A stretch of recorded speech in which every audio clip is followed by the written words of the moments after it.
جاہلوں کے ساتھ مت چلا پھرا کر، ورنہ وہ تجھے بھی اپنی جہالت کے پنجرے میں قید کر لیں گے، اور کل کو تجھے بھی لوگ جاہلوں کی فہرست میں ڈال دیں گے۔ جب دسترخوان پر بیٹھے تو اپنے پیٹ کی حفاظت کر، زیادہ کھائے گا تو بے شمار بیماریاں تجھے دبوچے گی، اور اگر کم کھائے گا تو کوئی بیماری تیرے قریب نہ آئے گی۔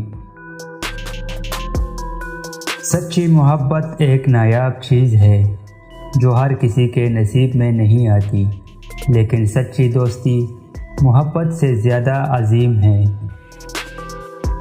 بدچلن عورت دو چیزوں کی شدید بھوکی ہوتی ہے: اول، ہر روز نئے مرد کی، دوم، جمع کی بھوک۔